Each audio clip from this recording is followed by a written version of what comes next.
Good morning friends. আজকে সকালে আবার আপনাদের কাছে এলাম। অনেক দিন ধরেই একটু ডাক্তারি আলোচনা হচ্ছিল না। এটা ওটা চলছে সমাজে, সেই নিয়ে কিছু কবিতা, কিছু আর্টিকেলস আমারই লেখা, সেগুলো আপনাদের কাছে ভিডিওতে আনছিলাম। তো আজকে যেটা আমরা আলোচনা করতে যাচ্ছি সেটাকে বলে ইমিউনিটি।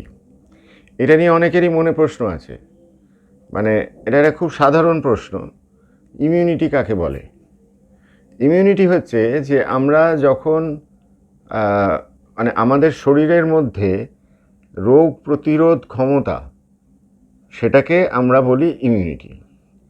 এবার রোগ প্রতিরোধ ক্ষমতাটা অনেক রকমভাবেই আমাদের শরীরে আসে। আমি অত ডিটেলস ডাক্তারিতে যাব না, কেননা আমার এই শোটা, এই সকালবেলার আপনাদের সাথে আলোচনাটা একটা সাধারণ আলোচনা, মানে সবাই যাতে বুঝতে পারেন। তো সেটা তবুও কিছু কিছু ডাক্তারি টার্মস একটু আমাকে ইউজ করতেই হবে। তো সেটাকে আমরা ভাগ করি, ধরুন ইননেট ইমিউনিটি, অ্যাক্টিভ ইমিউনিটি এবং ধরুন প্যাসিভ ইমিউনিটি। এবারে ইননেট ইমিউনিটি হচ্ছে যেগুলো ধরুন ন্যাচারালি মানে আমাদের যেমন ধরুন এই যে আমাদের এই স্কিনটা অনেক কিছুই আমাদের শরীরের ভেতরে ঢুকতে দেয় না। তারপরে ধরুন মাতৃগর্ভে প্লাসেন্টা, সেটাও অনেক কিছুই মায়ের শরীর থেকে সন্তানের ভেতরে যেতে দেয় না। তো এগুলো হচ্ছে ইমিউনিটি। এবং কিছু জেনেরিক ইমিউন সেলস আছে, স্পেসিফিক নয়, সেগুলো জেনেরিক ইমিউন সেলস, যেটা আমাদের স্বাভাবিকভাবে প্রোটেক্ট করে। এইবারে ধরুন আরেকটাকে বলে অ্যাক্টিভ ইমিউনিটি। অ্যাক্টিভ ইমিউনিটিটা ডেফিনেটলি একটা ভীষণ ইম্পর্টেন্ট মেডিকেল চ্যাপ্টার। এটা হচ্ছে আমাদের রক্তের মধ্যে বিভিন্ন রকম কোষ আছে, আমরা তো জানি, যেমন ধরুন রেড ব্লাড সেলস বা লোহিত কণিকা, হোয়াইট ব্লাড সেলস বা শ্বেত কণিকা, প্লেটলেটস এটসেট্রা। এর সাথে আরেকটা সেলস থাকে, তাকে আমরা বলি ন্যাচারাল কিলার সেলস। তো কি হয়, ধরুন এই যে মানে শ্বেতকণিকা বা লিউকোসাইটস যাকে আমরা বলি, এই লিউকোসাইটসের অনেক রকম ফের আছে। তো তাকে ধরুন লিম্ফোসাইট বলে, মোনোফাজ, ম্যাক্রোফাজ ইত্যাদি বলে। তো এটা আমাদের রক্তের ধমনীতে বয় এবং আমাদের শরীরে এই ফ্লুইডটা যেটা বয় সেটা দুভাবে, একটা হচ্ছে রক্ত ধমনী বা শিরা দিয়ে, আরেকটা হচ্ছে লিমফ্যাটিক সিস্টেম, সেটাও একটা সিস্টেম যেখান দিয়ে এই ধরনের লিউকোসাইটসগুলো বয়। এবার লিমফ্যাটিক সিস্টেমসটা গিয়ে সেই জিনিসগুলোকে নিয়ে যে চলে যায় লিম্ফ নোডস এবং স্প্লিন বা পিলে। তো এই অ্যাক্টিভ ইমিউনিটি মানে হচ্ছে ধরুন তখন স্পেসিফিক্যালি আপনার কোনো ব্যাকটেরিয়া বা ভাইরাস বা ফাঙ্গাস বা প্রোটোজোয়া যারই সংস্পর্শে আসছেন, যেটা আপনার শরীরের পক্ষে হানিকর, সেটাকে তখন এরা ঝাঁপিয়ে পড়ে মেরে ফেলার চেষ্টা করে। এবং তখন সেই সেই সেই সময় বোন ম্যারোর থেকে আরও বেশি করে, আমাদের মজ্জার থেকে আরও বেশি করে এই ধরনের সেলসগুলো তৈরি হতে শুরু করে দেয়। এবারে সেটার আরও ডিটেলস আমি যাব না, কিভাবে নিউট্রোফিল প্রোটেক্ট করে, কিভাবে লিম্ফোসাইট প্রোটেক্ট করে। তবে ওভারঅল লিম্ফোসাইটের দুটো ভ্যারাইটি আছে, এটা একটু জেনে রাখবেন। একটাকে বলে বি লিম্ফোসাইট, যেটা অ্যান্টিবডি তৈরি করে, আর টি লিম্ফোসাইট যেটা সেল মিডিয়েটেড ইমিউনিটি তৈরি করে। বেশ কিছু রোগ আছে যেটা অ্যান্টিবডির মাধ্যমে ধ্বংস করা হয়, বেশ কিছু রোগ আছে যেমন টিউবারকুলোসিস, যেটা টি সেলের মাধ্যমে ধ্বংস করা হয়। তো এইবারে কি হলো, এবারে এই জিনিসগুলো আমাদের শরীরে ঢুকলো, ব্যাকটেরিয়া, ভাইরাস, ফাঙ্গাস সবসময় ঢুকছে, প্রকৃতির মধ্যে আপনি থাকলে সেগুলো ঢুকবেই। তো সেগুলোকে এরা ধরে নিল এবং ধরে নিয়ে তাদেরকে মেরে দেওয়ার চেষ্টা করলো। কোথায় নিয়ে গিয়ে মারার চেষ্টা করলো? লিম্ফ নোড অথবা স্প্লিন। এবারে আরেক ধরনের ইমিউনিটি যাকে আমরা বলি প্যাসিভ ইমিউনিটি। এই প্যাসিভ ইমিউনিটিটা হচ্ছে একটা সর্ট অফ টেম্পোরারি প্রোটেকশন। তার একটা মুখ্য মানে এক্সাম্পল হচ্ছে যে প্রোটেকশনটা মায়ের শরীর থেকে সন্তানের মধ্যে আসে, সেটা গর্ভাবস্থাতেও আসে এবং সেটা যে মায়েরা বাচ্চাদেরকে ব্রেস্ট ফিড করতে সক্ষম, সব মায়েরা তো সক্ষম হন না, বিভিন্ন রোগের কারণেই হোক বা যাই হোক, অনেক সময় আমরা নিজেরাও বারণ করি, কিছু কিছু রোগ যদি মায়ের থাকে তাকে আমরা বারণও করি ব্রেস্ট ফিড করতে। তো যাই হোক, এইটাকে বলে প্যাসিভ ইমিউনিটি, অর্থাৎ মানে মায়ের মাধ্যমে শরীর থেকে মায়ের মাধ্যমে শরীর থেকে বাচ্চার শরীরে এসেছে। তাহলে হাউ ইমিউনিটি ফাংশন, এবারে আমি বলেছিলাম যেটা, যে হাউ ইমিউনিটি ফাংশনের মধ্যে আসে যে এই অ্যান্টিবডি আমরা তৈরি করছি, এই অ্যান্টিবডিগুলো কোথার থেকে আসছে সেটাও বললাম এক লাইনে, সেটা লিম্ফোসাইটস থেকে আসছে। এবারে একটুখানি আমরা যদি যাই তাহলে দেখব যে একটা জিনিসকে আমাদের জানতে হবে, সেটা হচ্ছে ইমিউন মেমোরি। অর্থাৎ মেমোরি মানেটা কি? মেমোরি আমি দুরকমভাবে তৈরি করতে পারি শরীরে ইমিউনিটির ক্ষেত্রে। একটা হচ্ছে স্বাভাবিকভাবে ইনফেকশনটা হয়েছে, স্বাভাবিকভাবে সেলসগুলো তখন সেই মুহূর্তে ব্যাকটেরিয়া হোক ভাইরাস হোক তাদেরকে মেরে দিয়েছে, কিন্তু মনে রেখেছে যে এই সেই ডক্টর হাজরা, এই নকল ডক্টর হাজরা, বা এই সেই মন্দার বোস, মনে রেখেছে। কিন্তু পরবর্তীকালে তখন নকল ডক্টর হাজরা আর মন্দার বোস কিন্তু ক্ষতি করতে পারবে না।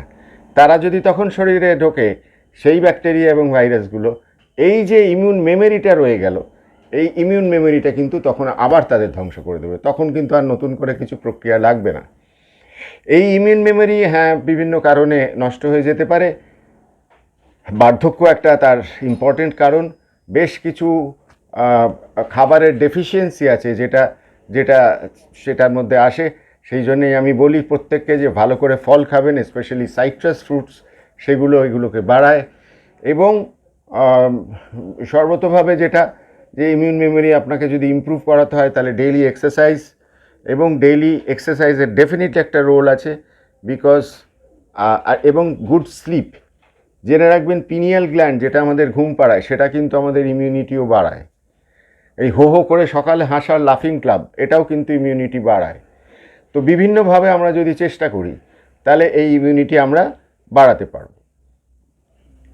এইটাই আমাদের মূলত আজকের ডিসকাশন ছিল। এইবারে ধরুন আমরা যদি বলি যে, এক কথায় একটুখানি বলে দিই যে এই ইমিউনিটি যদি ধ্বংস হয় কোনো কারণে, তাহলে আমরা ইমিউনোলজিক্যালি আমরা ডিপ্রাইভড হয়ে যাব। অর্থাৎ তখন রোগের ক্ষমতা, রোগ প্রতিরোধ ক্ষমতা আমাদের কমে যাবে।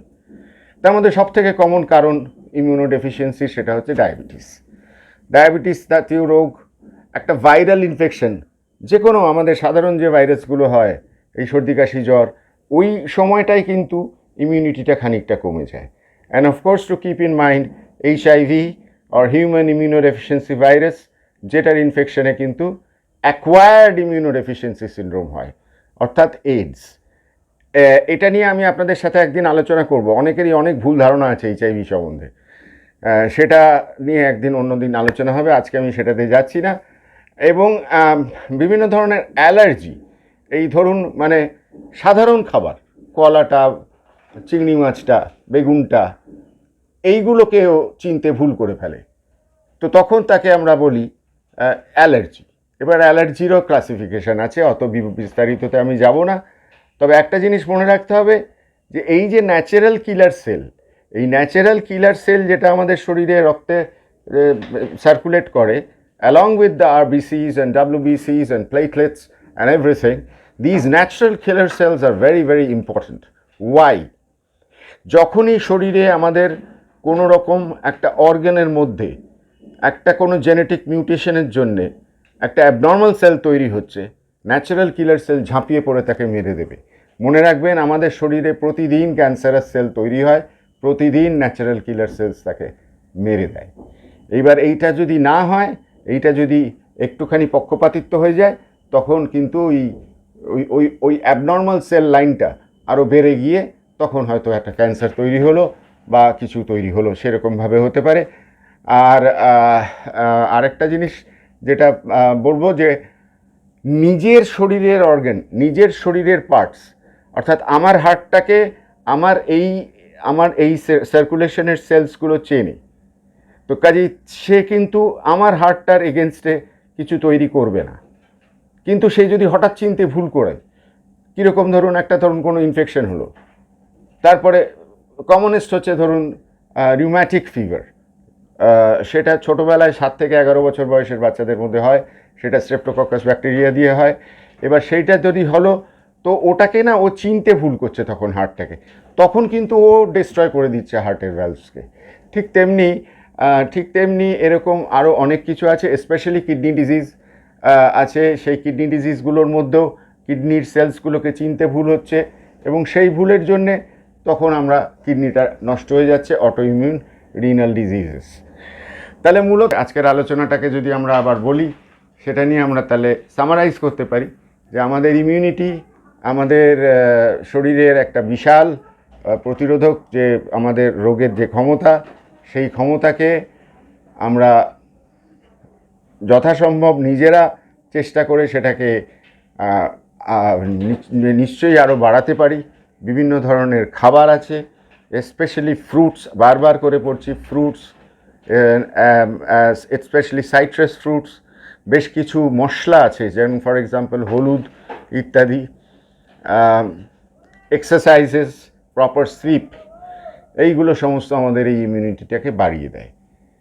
তাহলে বন্ধুরা, আমরা আজকে সকালে যে আলোচনাটা করলাম, তার মধ্যে আমার সবথেকে ভালো লাগলো আপনাদের একটা জিনিস বোঝাতে, সেটা হচ্ছে ইননেট ইমিউনিটি, অর্থাৎ মায়ের শরীর থেকে যে ইমিউনিটিটা শিশুটি গর্ভাবস্থায় এবং গর্ভাবস্থা জন্মানোর পরে মায়ের ব্রেস্ট মিল্ক থেকে যেটা সে পেল, সেটা দিয়েই কিন্তু তার কাজটা শুরু হলো।